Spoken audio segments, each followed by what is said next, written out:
नमस्कार, जय हिंद। फिर से एक बार स्वागत है हमारे सिस्टम न्यूज़ चैनल में। हम प्रकाश मेहता। आज आपको कोनार गांव दिखाने जा रहे हैं। ये जो आप कोनार गांव देख रहे हैं, ये कोनार गांव एक ऐसा गांव है, ऐसे शख्स को जन्म दिया, एक ऐसे लाल को इस गांव ने जन्म किया जिसकी हम सब ने आज उनकी चर्चाएं, नाम और स्पीच, भाषण सुन रहे हैं। बिहार के एक ऐसे लाल जो हम सभी जानते हैं और उनका नाम है प्रशांत किशोर। जी हाँ, सासाराम के, रोहतास जिले के सासाराम के रहने वाले कोनार गांव के प्रशांत किशोर। इसी गांव में उनका पैतृक जन्मभूमि है, जहां उनका जन्म हुआ है और यहीं पर उनकी आज भी घर है जो हम आपको दिखाने जा रहे हैं।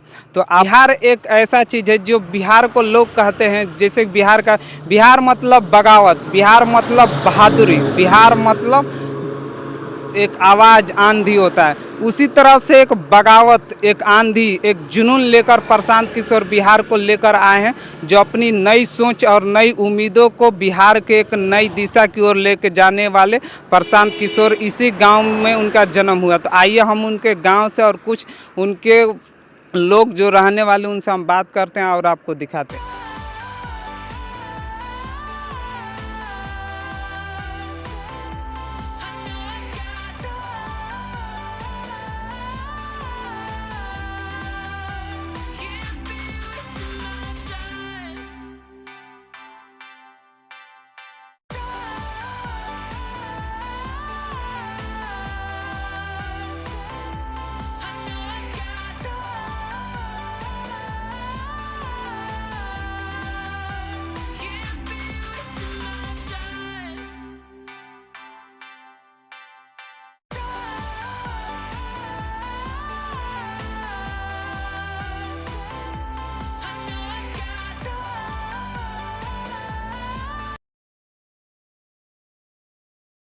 तो जैसा कि आप हमारे पीछे अभी जो देख रहे हैं घर, वो प्रशांत किशोर जी का घर है, जो कोनार गांव में, सासाराम के ये कोनार गांव है। जो पीछे से आप दिखा सकते हैं इनको पूरी, ये जो घर है ये प्रशांत किशोर जी का घर है, जो अपनी यहाँ पर उनकी जो जन्मभूमि है, यहीं पर उनका जन्म हुआ था।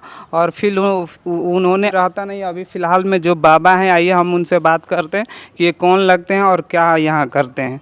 तो जी बाबा, आपसे हम बात करना चाहते हैं। बाबा, प्रशांत किशोर जी के बारे में हम बात कर रहे हैं, जैसा कि आप भी न्यूज़ देखते हैं, सुनते हैं। बोलिए, क्या पूछना चाहते हैं? जी, तो बाबा हम ये कहना चाहते हैं कि ये घर जो है, आप कौन उनके लगते हैं, प्रशांत किशोर? हम उनका गांव घर के नाते से भाई लगेंगे। जी, तो प्रशांत किशोर जी यहाँ आते हैं और कितने साल से अभी आ रहे हैं? अभी पिताजी के कार्यक्रम किए थे, उसके बाद नहीं आए हैं, पदयात्रा में चले गए हैं। अब तो बिहार को पूरा उनका घूमना है, तो कुनार कम आते हैं। अब इधर पदयात्रा होगा तो कुनार आएंगे। तो आपकी उनसे संपर्क होती है? जब आते हैं तो होता है, हम लोग पदयात्रा में जाते हैं तो होता है, या कोई मीटिंग होता है पटना में तो जाते हैं तो होता है। तो जैसा कि आपने देखा कि ये उनके भाई लगते हैं। और ये बाबा हम पूछना चाहेंगे कि जो उन्होंने अभी एक नई सोच, नई उम्मीद और नई एक किरण के साथ उन्होंने जोड़ा है कि 2025 में हम जन स्वराज पार्टी को एक नई स्थापना बनाकर 2024 में उन्होंने लॉन्च कर दिया। और उनकी सोच है कि 2025 में हमारी पार्टी से हम सीएम बनाएंगे और हम बिहार को एक डेवलप और इंफ्रास्ट्रक्चर बढ़ाएंगे। तो क्या आपको लगता है कि प्रशांत किशोर 2025 में झंडा गाड़ पाएंगे? जितने मेहनत किए हैं पदयात्रा में, गांधी जी के बाद ये दूसरा व्यक्ति है जो इतना पदयात्रा किया है और जनता से भेंट किया, मुलाकात किया, अपने बात को रखा। इतना जनता के मुद्दा को समझाएं जनता को कि 225 में तो एकदम निश्चित उनको सरकार बनने ही वाली है, उसमें कोई नहीं रुक सकता है। जनता का जो उमंग उठ जाता है तो उसको कोई नहीं रुक सकता है। और जितने नेता हुए आज तक वो अपना ऑफिस में बैठकर पार्टी बना लिए, ऑफिस में बैठकर सदस्य बना लिए, ऑफिस एसी से जाते हैं, एसी से आते हैं, उनका बॉडीगार्ड उनको घेरा रहता है, जनता से भेंट नहीं होता है। प्रशांत जी तो कम इतना तक ये कि खुला मन से जनता के बीच में जाते हैं। चलिए, ये तो आपने सही कहा, पर एक सवाल बाबा हमारे डाउट हो रहा है कि बिहार में जो अभी पार्टी जितनी भी, एक पार्टी या क्या सरकार बना सकती है, एक सिंगल पार्टी बिहार में बना सकती है? आज तक तो कोई 243 सीट लड़ी भी नहीं की है। जितना भाजपा है, कांग्रेस है, जदयू है, राजद है, हम हैं। 243 में से 43 इनको सफलता मिलेगी बिहार में? अब तो देखिए, वो तो छिपा हुआ है, लेकिन इनकी बात जनता यहाँ के पहचान जाएगी, समझ जाएगी, तो बहुत वोट आएगा, बहुत सीट आएगी। इसमें दुमत नहीं है। चलिए इनसे हम बाबा से बातें किए राजनीतिक और प्रशांत किशोर जी के।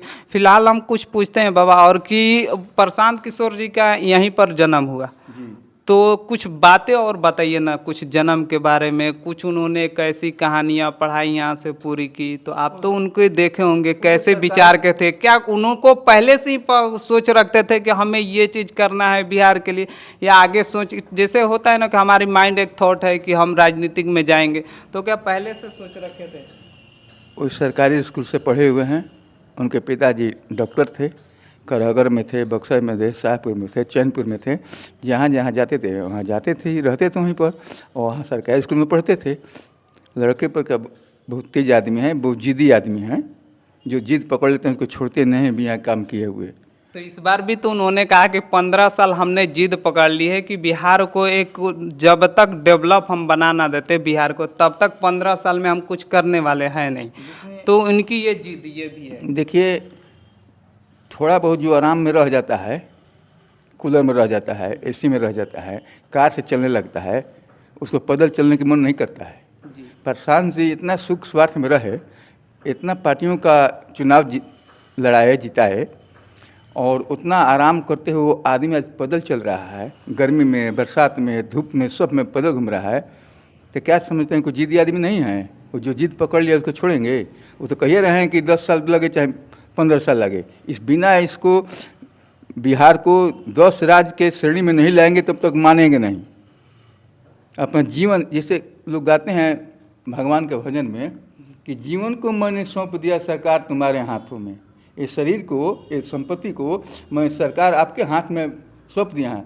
वही बात है प्रशांत जी का, सारा अपन जीवन लगा दिए हैं, सारा पैसा लगा दिए हैं, पूरा शक्ति लगा दी है बिहार को सुधारने में। तो क्या समझते हैं कि उनका जिद फेल करेगा? भगवान इतना चुपचाप बैठे हुए हैं कि जो इतना आदमी मेहनत करता है उसका जिद पूरा नहीं होगा, जो मेहनत नहीं करता है उसका जिद पूरा हो जाता है, और जो मेहनत करता है उसका जिद पूरा नहीं होगा। जरूर पूरा होगा। जैसे कि हम सभी जानते हैं कि जिद और लक्ष्य हम दोनों अगर डिसाइड कर लेते हैं तो कामयाबी हमारे कदम चूमती है। तो इस बार देखना ही है कि क्या पद यात्रा प्रशांत किशोर कर रहे हैं पूरे बिहार में, तो 2025 में सरकारें बना सकते हैं, ये तो जनता डिसाइड करती है कि 2025 में किसकी सरकारें है कि ना बाबा? हवा में बात नहीं करते हैं प्रशांत किशोर, इतना जनता का बीच में जनता को बात समझाते हैं कि आपका क्या मुद्दा है। आप वोट नहीं करते हैं अपने बच्चे का नाम पर, बेरोजगारी का नाम पर, किसान नहीं वोट करता है कि हमारा खेती का दाम बढ़े, अनाज का भाव मिले, तो कैसे मिलेगा?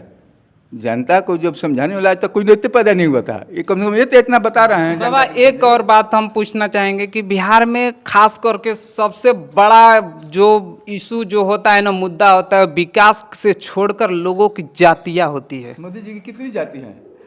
क्या आपको लगता बिहार में है कितनी जातियाँ हैं जी कि 39-39 सीट मिल जाता है?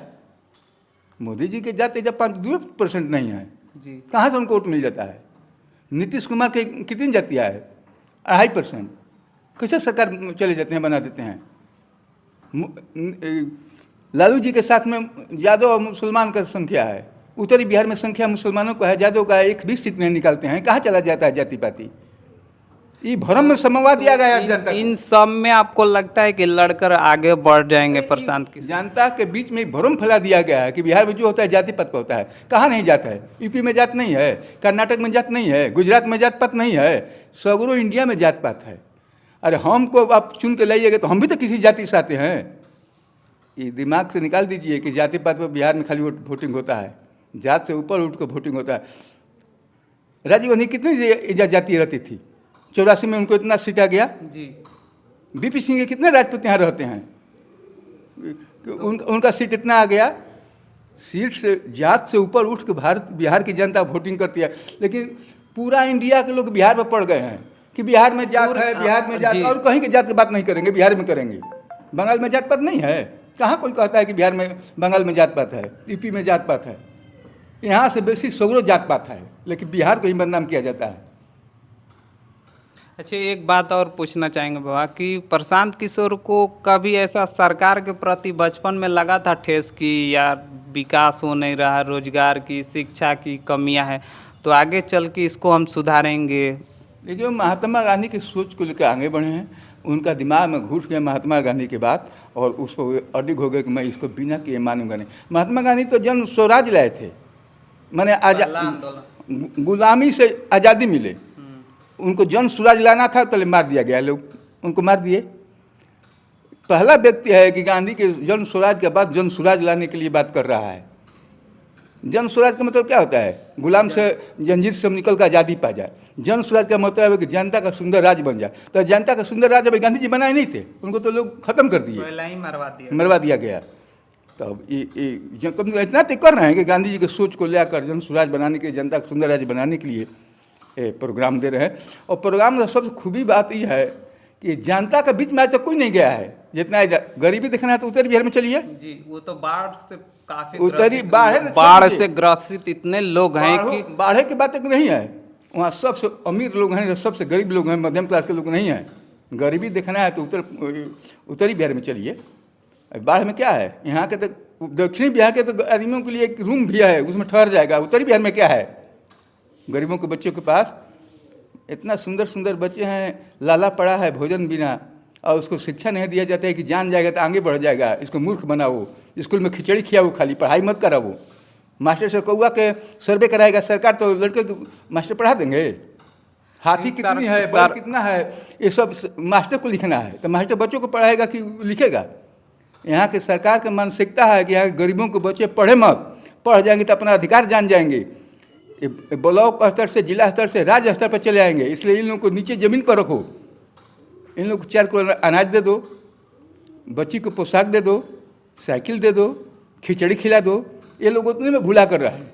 इतना पढ़ाई महंगा है इंडिया में। आपसे हम एक बात सवाल पूछना चाहेंगे, आपकी एज कितनी हो रही होगी? हमारा एज 72 साल हो रहा है। 72 साल। जैसा कि प्रशांत किशोर 2 अक्टूबर को वहां पर कहा, जिस दिन पार्टी उन्होंने अपनी पटना में लॉन्च की, उन्होंने कहा कि हमने लालू यादव को, नीतीश कुमार को सिर्फ अपनी कामों के लिए वोट दिए, कभी रोजगार के लिए, कभी शिक्षा के लिए, कभी विकास के लिए नहीं दिया।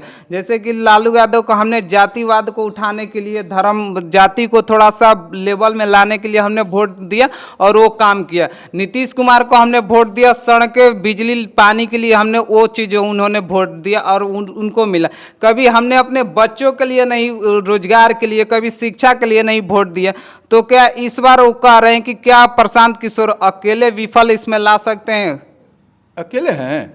उनके साथ इतना बुद्धिजीवी लोग जुटे हुए हैं, इतना अर्थशास्त्री लोग बढ़िया जुटे हुए हैं कि 6 महीना में लोग कहते हैं कि जो लड़का बाहर से आएगा छठ में, अब भोजन खातिर अपने परिवार को जिलाने के लिए फिर नहीं जाने देंगे, 6 महीने में सुधार कर देंगे। तो उनके साथ अर्थशास्त्री ने बैठा हुआ है, 10-10 अर्थशास्त्री हैं, बुद्धिजीवी लोग हैं, पढ़े लिखे लोग हैं,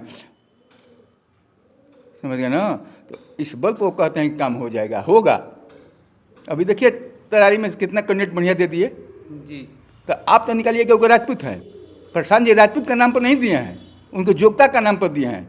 लालू यादव के परिवार से लोगों ने, तेजस्वी यादव ने टिप्पणी की थी कि प्रशांत किशोर सिर्फ अपना जाति छिपा रहे हैं, क्यों नहीं बता रहे हैं कि वो पांडे हैं। काफ़ी बार पांडे को लेकर रहे हैं कि डॉक्टर श्रीकांत पांडे के लड़के हैं, इसको नहीं नकारा जा सकता है। लेकिन मैं प्रशांत किशोर हूँ, जात का सर्टिफिकेट लेकर छाती पर घूमता नहीं हूँ लालू जी नीतीश की तरह। प्रशांत किशोर हूँ, मेरा नाम है, मेरे पिताजी जी के नाम है डॉक्टर श्रीकांत पांडे। इससे आपको नहीं समझ रहा है क्या कह रहे हैं? जब कह दिए मैं डॉक्टर श्रीकांत पांडे का लड़का हूँ, मैं प्रशांत किशोर हूँ, तो किसके लड़के हैं?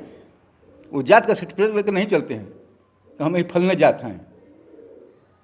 ये तो जात पात करके फिर उसी नेता की तरह करेंगे तो फिर सुधार कहाँ से होगा? चलिए, काफ़ी हमें अच्छा लगा बाबा से बातें करके, और आपने देखा कि ये प्रशांत किशोर जी का घर है और यहीं पर उनका जन्म हुआ था। एक सोचने वाली बात भी है कि जो 12 करोड़ की आबादी जो बिहार की है, हम सबको एक अच्छी सोच और एक अच्छी रोजगार और अच्छी नौकरी दिलाने के लिए जो प्रशांत किशोर अपनी मेहनत पद यात्रा कर रहे हैं, उन्हीं को हम लोग जातीयवाद में ढूंढ रहे हैं, नज़र आ रहे हैं। कितनी बार बोला जा रहा है कि जाति से यहाँ बिहार में सरकारें बनती है, तो क्या 2025 में जाति से अगर बनती है सरकार तो किसकी बनती है? क्योंकि हम सभी को पता है कि अगर रोजगार चाहिए, पलायन रोकना है तो रोजगार चाहिए, और उसके लिए प्रशांत किशोर, सबको हमने मौका दिया। इस बार एक अच्छा होना चाहिए जो प्रशांत किशोर को 2025 में उनकी सरकार को बहुमत मिले और बिहार को एक विकास के रोजगार पर इंफ्रास्ट्रक्चर बने और